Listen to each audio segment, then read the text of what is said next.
자, 우리 인사 나눕니다. 반갑습니다. 오늘 교육자 회의하는데 아침부터 수고 많으셨습니다. 수고하셨습니다. 수고 많으시고 애쓰셨습니다. 청천벽력 같은 그러한 소식을 들었을 때 그 마음이 어떨까요? 그 마음은 뭐 이루 말할 수가 없는 거죠. 그 말을 듣고 아 그렇구나, 그 말이 맞구나 이렇게 동의하지 않습니다. 아니라고 그러죠. 부정합니다. 아니라고 그럽니다. 그럴 리 없다고 말합니다.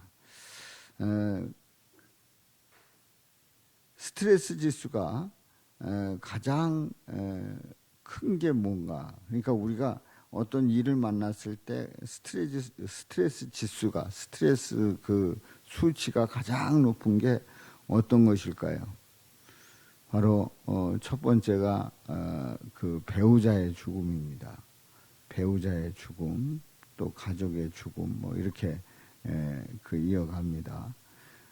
결혼도 스트레스 지수의 6위에 해당이 됩니다. 결혼. 이혼은 조금 4위인가 뭐 이렇게 되고요. 그 결혼도 6위에 해당이 됩니다. 그러니까 스트레스를 받는 거예요. 이 배우자의 죽음이 1위예요. 1위.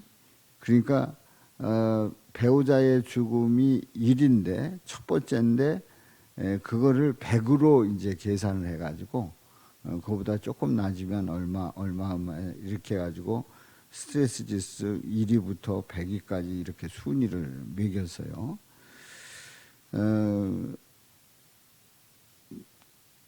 가장 스트레스가 이제 클 때 이 지각이 막 이렇게 흔들리는 거죠. 눈앞이 캄캄해지고 잘 안 들리고 숨이 멎을 것 같고 막 이렇게 되는 겁니다. 그런데 스트레스 지수 1위 누구의 죽음? 배우자의 죽음. 그러니까 이 스트레스 지수 1위를 겪은 사람들의 그런 그 아픔을 우리가 이해할 필요가 있습니다. 그런데 이보다 더 큰 스트레스가 있어요. 뭘까요? 이거보다 더 큰 스트레스. 본인이 죽는 거예요. 본인이. 그거는 일이고 뭐고 간에 끝나는 거예요. 그래서 일이라고도 안 하고 그건 그냥 끝나는 거예요. 자신의 죽음은 아예 끝나는 거예요. 그러니까 이제 넘 얘기가 아닌 거예요. 뭐 가장 가까운 누구의 얘기가 아닌 거예요. 이제 내가 죽는 거예요. 내가 죽는 거. 그야말로 이 스트레스는 가장 큰 스트레스 중에 더 큰 스트레스다 말이죠. 자, 그렇다고 하면 이런 더 큰 스트레스를 받을 때에 어떻게 해야 되는가? 어떻게 해야 되는가? 이걸 어떻게 이겨낼 수 있는가? 먼저 우리가 스트레스를 크든 작든 스트레스를 받으면 어떻게 해야 돼요? 스트레스를 이제 풀어내는, 스트레스를 씻어내는, 스트레스를 이겨내는 그런 과정이 필요합니다. 그래가지고 어떤 사람은 아글아글 쓰고 소리를 질러대는 사람이 있어요. 그리고 어떤 사람은 쇼핑하는 사람이 있어요. 어떤 사람은 여행 가는 사람이 있어요. 어떤 사람은 운동하는 사람이 있어요. 어떤 사람은 등산하는 사람이 있어요. 어떤 사람은 그 나무하는 사람이 있어요. 나무하면서 도끼질 하잖아요. 도끼질하고 낫질하고 이거 뭐 나무를 도끼질하고 낫질하지만 이거 쌀벌합니다. 이제 거기서 스트레스 푸는 거죠. 옛날에 아낙네들은 어떻게 스트레스를 풀었냐면 시냇물이 흐르는 냇가에 가가지고 빨래하면서 뭐 두드리는 거예요? 방망이를 두드리면서 스트레스를 푸는 거죠. 그리고 그 왼수의 옷이다 그럼 빵꾸 날 정도로 두들기면 일석이조에 빨래도 잘 되고 스트레스도 풀고 그 이제 두들길 때에 윗옷을 이제 그 두드리게 됐어요. 어디를 두드릴까? 목 있는데 그냥 말지네. 그리고 바지를 할 때는 엉덩이 부분을 그냥 내리치면서 아무튼 이렇게 이제 푸는 구석이 있어야 됩니다. 풀어내는 그 방법이 있어야 됩니다. 물론 이제 이 스트레스를 풀어갈 때에 이 스트레스 푼다고 해서 그게 스트레스가 되면 이건 이제 나중에 병이 될 수가 있죠. 그래서 스트레스를 잘 풀어가야 되는데 건전하게 긍정적으로 그리고 예후가 좋게 그렇게 스트레스를 풀어가야 합니다. 그래서 어떤 사람들은 스트레스 받으면 이런 사람도 있어요. 스트레스 받으면 안 먹는 사람도 있죠. 그런데 스트레스 받으면 엄청 먹는 사람들이 있어요. 엄청 먹는 사람들이 있어요. 어떤 개척교회 목사님이 이런 얘기를 해요. 요즘 살찌는 거 보니까 교회가 괜찮아진 것 같아요. 이렇게 물으면 엄청 스트레스 받는데.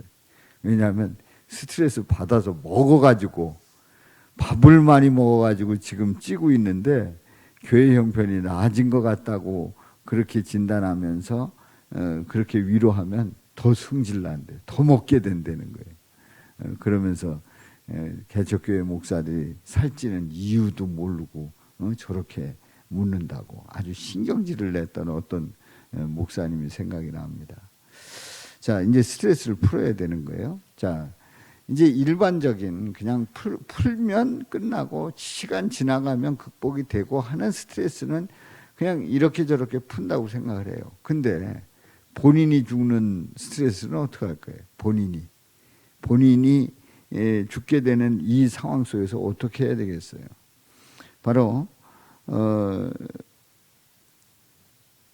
그야말로 최강의 스트레스 푸는 방법, 그거는 다른 거 없어요. 하나님 앞에 엎드리는 방법밖에 없어요.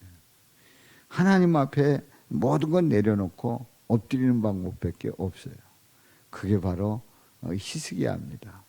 히스기야가 병들어 죽게 되었을 때에 이사야 선자가 전합니다. 이사야 선자는 아모스 선자의 아들이죠.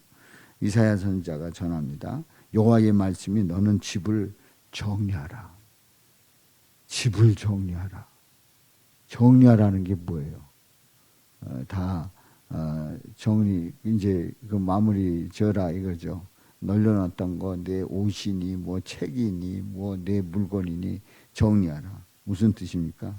내가 죽고 살지 못하리라 하셨나이다. 하나님께서 말씀하시는데 내가 죽고 살지 못하리라. 살지 못하리라. 무슨 얘기예요? 한마디로 얘기해서 사형 선고 내린 거예요. 너는 죽었다. 사형 선고 내리는 겁니다. 집을 정리하라. 내가 죽고 살지 못하리라. 이건 이거보다 더 큰 경고가 어디 있습니까? 이제 완전히 끝나는 거죠. 사형 선고를 받은 거예요. 사형 선고를 받은 거예요. 저나 여러분이나 언젠가는 주님 앞에 갈 날이 있겠습니다만은 이제 그런 날이 내게는 안 올 것 같은 약간의 그 착각 속에서도 살지 않습니까? 근데 이제 다들 보면은 누구든지 다 그 오라 하면 가야 되는 그런 그 인생을 살고 있단 말이죠. 우리 교인들 중에도 함께 신앙생활하다가 부름받고 가신 분들이 있어요. 그래서 이렇게 어느 때는 그런 분들 생각을 해보면은 아주 그냥 생생해요. 생생해. 옆에서 웃던 거, 저한테 무슨 얘기했던 거, 뭐 음식 먹을 때 어땠던 거, 뭐 등등. 그런 모습들이 생생합니다. 생생해요. 그런데 사형 선고가 내려질 때가 있단 말이에요. 내가 죽고 살지 못하리라 하셨나이다. 바로 이사야 선지자가 전해줍니다. 그랬더니 이건 스트레스 중에 가장 큰 아주 최강의 스트레스. 그랬는데 이 히스기야 왕은 낫을 벽으로 향하고 여호와께 기도합니다. 낫을 벽으로 향했다. 아니 벽을 바라보고 있어요. 얼굴을 벽을 바라보고 있으면 뭐 한 발자국도 나갈 수 있는 거예요? 못 나갑니다. 아무것도 할 수가 없는 거예요. 그냥 더 이상 뭘 해볼 수가 없는 거예요. 낫을 벽으로 향했다고 하는 거는 이제는 완전히 뭐 더 이상 한 발자국도 나갈 수 없는 그러한 상황 속에서 하나님께 기도합니다. 현실을 그대로 고백한 거지요. 그 지금의 자신의 모습을 그대로 표현하고 있습니다. 더 이상 앞으로 나갈 수 없는 거예요. 더 이상 뭘 기대해 볼 수 없는 거예요. 그런데 지금 이 상황 속에서 현실이 지금 한 발자국도 나갈 수 없는 상황 속에서 이제 기도합니다. 3절 말씀이에요. 3절. 우리 3절 다 같이 읽어봅니다. 시작. 여호와여 구하오니 내가 전심으로 주 앞에 행하며 주께서 보시기에 선하게 행한 것을 기억하옵소서 하고 히스기야가 심히 통곡하더라. 예. 하나님께 기도할 때 진심과 전심으로 주 앞에 행하고 그리고 주께서 보시기에 선하게 행한 것을 기억하옵소서. 선하게 행한 것을 기억하옵소서 하고 히스기야가 심히 통곡하는 거예요. 심히 통곡하는. 이제 그 눈물 콧물 다 쏟아지는 거지요. 여기서 기억해 달라고 하는 이러한 기도, 또 자신이 하나님 보시기에 선하게 행했던, 그냥 나는 부족하지만은 그래도 주님을 위해서 했던 그런 것들 다 기억하시고 저를 불쌍히 여겨 달라는 그런 심히 통곡하는 기도를 올립니다. 그렇습니다. 이사야가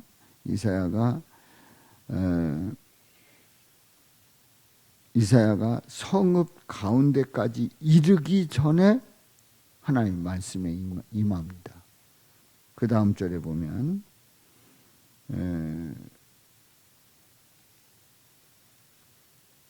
4절 말씀 봐요. 이사야가 성읍 가운데까지도 이르기 전에 여호와의 말씀이 그에게 임하여 이르시되. 그러니까 어떻게 됐다는 거예요? 지금 이제 그 얘기하고 돌아가는데 성읍 가운데까지도 이르기 전에, 거기도 가기 전에 이미 하나님의 그 응답이 이사야 선지자에게 임합니다. 그래서 이제 5절 말씀, 그 기도가, 히스기야 기도가 그야말로 벽을 보고 통곡하면서 기도했는데 그 기도가 이사야 선지자에게 임했어요.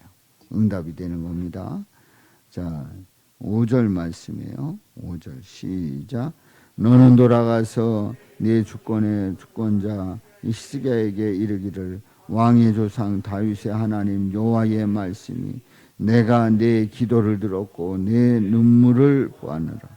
내가 너를 낳게 하리니 내가 3일 만에 여호와의 성전에 올라가겠고. 아멘. 예. 자, 내가 내 기도를 들었고 내 눈물을 보았노라. 우리 하나님은 기도를 응답하실 때에, 기도 응답하실 때 이렇게 즉시 응답하실 때가 있어요. 물론 즉시 응답하지 않을 때도 있어요. 그러니까 우리는 이 기도를 보면서 우리 하나님께서는 이렇게 응답하셨구나, 이렇게 해석해야지, 이런 기도 외에는 기도가 아니다, 응답이 아니다 이고 또 달려들면 이제 하나님을 잘못하는 거죠. 잘못 보는 거예요. 우리는 즉시 응답의 모습을 이 히스기야의 기도 속에서 이사야 선지자를 통해서 응답의 말씀을 주시는 것을 보면서 우리는 깨닫습니다. 내가 내 기도를 들었고 내 눈물을 보았노라. 내가 너를 낫게 하리니 내가 3일 만에 어디로 올라간다고요? 여호와의 성전에 올라가겠고, 여호와의 성전에 올라가겠고, 죽을 병이 걸려가지고 이제는 끝나는 그러한 상황 속에서 기도 응답 가운데에 말씀이 들려지기를 3일 만에 여호와의 성전에 올라가겠고. 그러니까 우리는 이 히스기야를 보면서 하나님께서 살리시는 이유가 뭐냐 하는 거예요. 하나님이 살리시는 이유가 뭐냐, 우리를 살게 하시는 이유가 뭐냐 하는 것을 오늘 이 말씀 속에서 깨닫습니다. 너는 산다 이렇게 말씀으로 끝나지 아니하고 내가 3일 만에 여호와의 성전에 올라가겠고, 우리 하나님의 전에 올라간다는, 하나님의 전에 올라간다는 건 뭐 한다는 얘기예요? 기도한다는 얘기예요. 또 섬긴다는 얘기예요. 제사 드린다는 얘기예요. 그리고 하나님을 바라본다는 거예요. 그 안에서 산다는 고백이 있다는 거예요. 그러니까 우리가 건강하고 우리가 생을 더한다라고 하는 것은 하나님의 성전에 올라갈 때에 의미가 있는 줄로 믿습니다. 아멘. 그러니까 하나님께서 히스기야를 살리시는데 성전에 올라간다는 데 의미를 두고 있는 거예요. 성전에 올라가지 않는다고 하면 더 사는 의미가 없는 거예요. 주님 안에서 살지 않으면 더 사는 의미가 없는 거예요. 15년을 더 살든 30년을 더 살든 하나님과 상관없이, 예수님과 상관없이 산다고 하면 그게 무슨 의미가 있냐 말이지.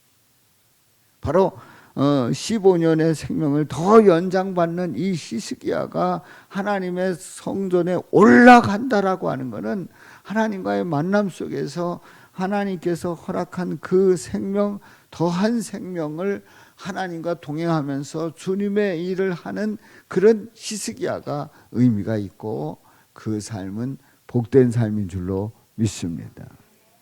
그러니까 우리가 믿음 생활하면서 교회 나오는 이 발걸음이 참으로 복된 거예요. 물론 이제 코로나의 상황 속에서 교회 안 나와도 다 처소에서 중계하는 그 중계를 보면서 예배 드려도 다 거기가 성전이고, 거기서 드려도 무방하다, 다 똑같다, 뭐 이렇게 이제 처음에 코로나 그 상황이 전개될 때 다 그걸 강조를 한 거예요. 근데 이제는 이제 접종 주사 받고 맞고 또 이제 그 어떤 뭐 마스크 쓰고 또 나와서 거리 철저히 두고 이렇게 해가지고 이제는 교회 나오자, 이제는 교회에서 기도하자. 그러면 당장 뭐라고 그래요? 아니 집에서 드려도 된다며, 집에서 드려도 다 똑같다며. 그 이제 교회에 대한 그 개념, 교회관이 굉장히 흔들리고 약해져 있고, 그리고 불필요하게 느껴지는 거예요. 그리고 인터넷 들어가면은 훌륭한 목사님들 말씀, 또 강사들, 강연하는 강사들, 일반 강사들의 그런 얘기 들어도 우리 마음이 살찌고 내 기분이 더 좋아지고 내 속을 시원하게 해주는 게, 그런 거 듣는 게 많은데 뭘 그렇게 교회까지 가느냐. 이게 이제 일반화가 돼버린 거예요. 그래서 목사님들이 다들 걱정하는 거예요. 이제 교회 다시 나오라고 하면 나올 것 같으냐 그랬더니 그동안에 안 나와도 중계로 다 드리면 된다고 그래가지고 그렇게 강조했기 때문에 나올지 안 나올지 자신을 못한다고 이렇게 말씀하시는 분들이 많아요. 사랑하는 성도 여러분, 틀린 얘기는 아닙니다만은 또 히스기야도 여호와의 성전에 안 와도 더 살면 되잖아요. 근데 그게 의미가 없단 말이죠. 우리 주님과 교제하고 주님과 동행하고 주님의 말씀을 듣고 그리고 주님을 바라보면서 주님을 의지하면서 살아가고자 하는 이 히스기야의 그 고백, 하나님께서 허락하신 그 삶은 참으로 복된 삶이고 또 우리 하나님께서 그래서 그 생명을 연장시켜 주신 줄로 믿습니다. 자, 그 다음에 6절 시작. 내가 네 날에 15년을 더할 것이며 내가 너와 이 성읍을 아수르 왕의 손에서 구원하고 내가 나를 위하고 또 내 족을 위함으로 이 성을 보호하리라 하셨다 하라 하셨더라. 이제 그렇게 전해주라는 거예요. 이사야 선자에게 전하기를 이제 히스기야 왕에게 이제 전하라는 거예요. 네 날에 15년을 더할 것이며 15년 연장시켜 주시고 아수르 왕의 손에서 성을 구원하시고 그리고 내 종 다윗을 위함으로 나를 위하고 내 종 다윗을 위함으로 하나님을 섬기고 그리고 다윗이 신앙 고백했던 그 신앙 고백을 그대로 이어가면서 다윗이 하나님께 영광 돌리고자 했던 그런 고백들 또 믿음으로 살고자 했던 그런 것들을 위함으로 이 성을 보호하리라 하셨다. 하나님이 하셨다. 그렇게 가서 전하라는 거예요. 그렇습니다. 우리가 믿음 생활을 하면서 우리가 하루하루 더 산다고 하는 그 삶은 참으로 의미 있고 복된 삶이에요. 그래서 내 기도를 들었고 내 눈물을 보았다. 내가 너를 낫게 하리니 여호와의 성전에 올라가리라 하는 그런 가운데서 이제 하나님께서 그 삶을 축복해 주셨음을 6절에서 말씀을 하셨지요.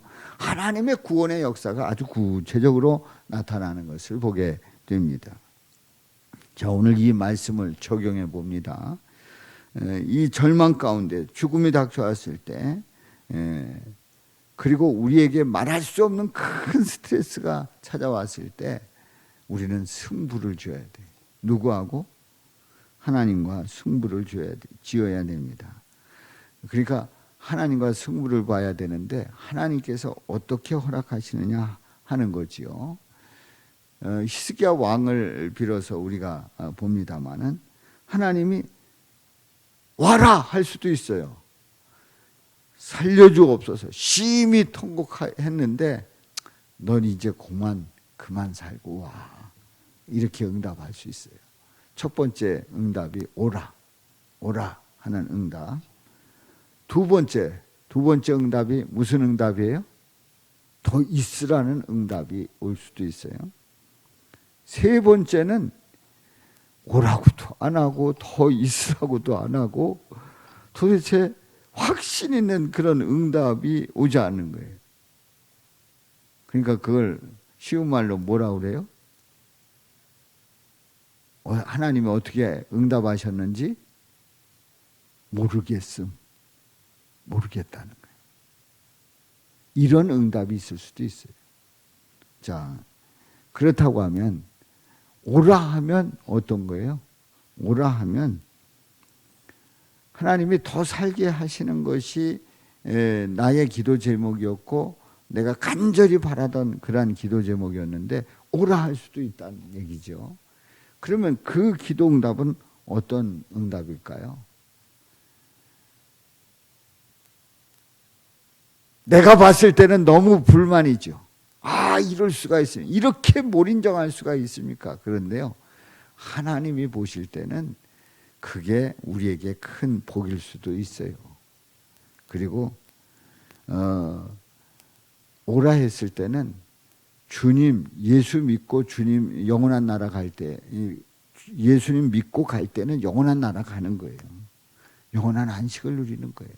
알고 보면 우리는 더 살고 싶은데 오라고 해서 간다고 하면은 그 삶은 영원한 안식이고 오히려 더 빨리 가는 그러한 축복인 줄로 믿습니다.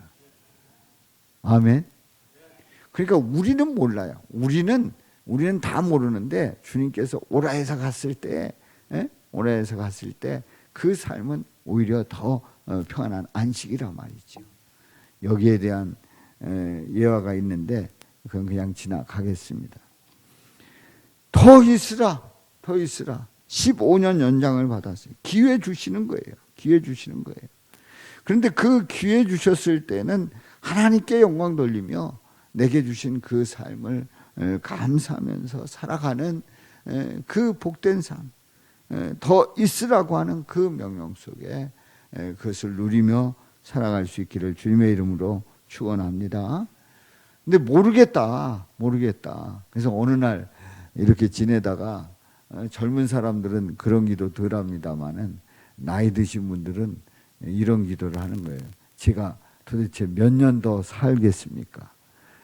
몇 살 때 주님 앞에 갈 것 같습니까? 그거 놓고 기도하는 거예요.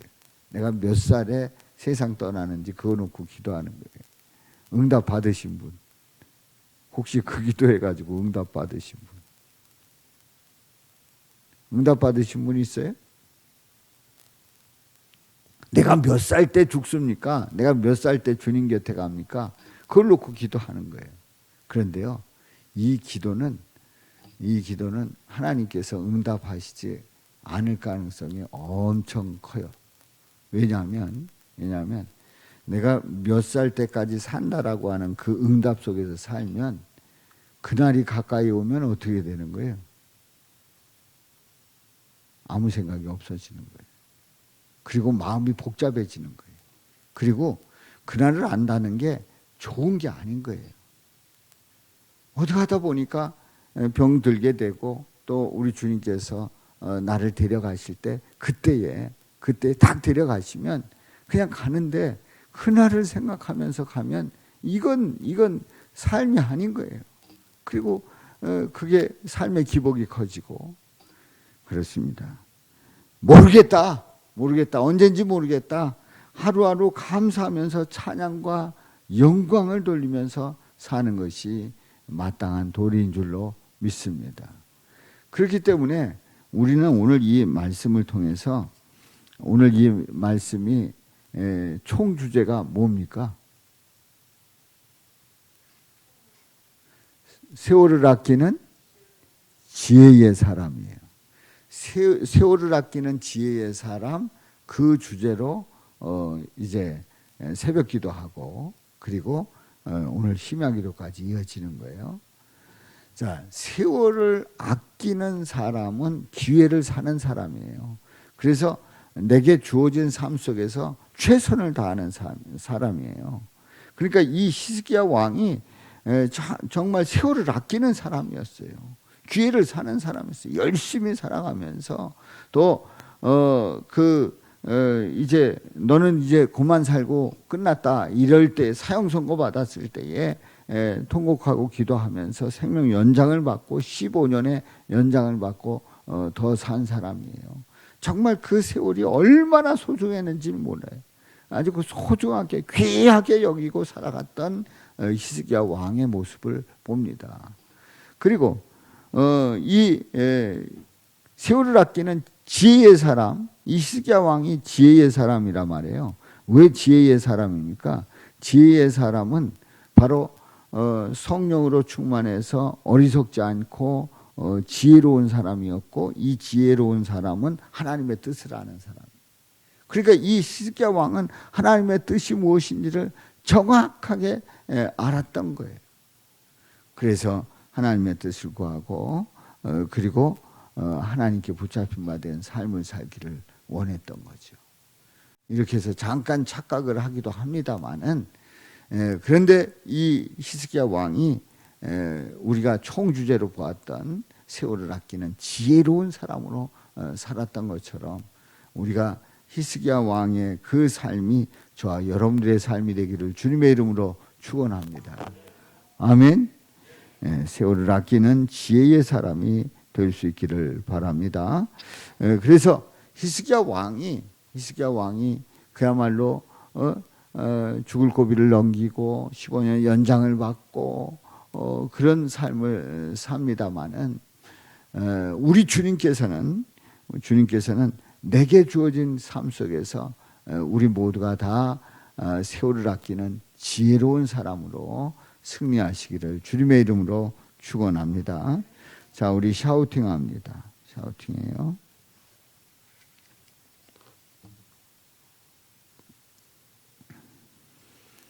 저 5절 말씀.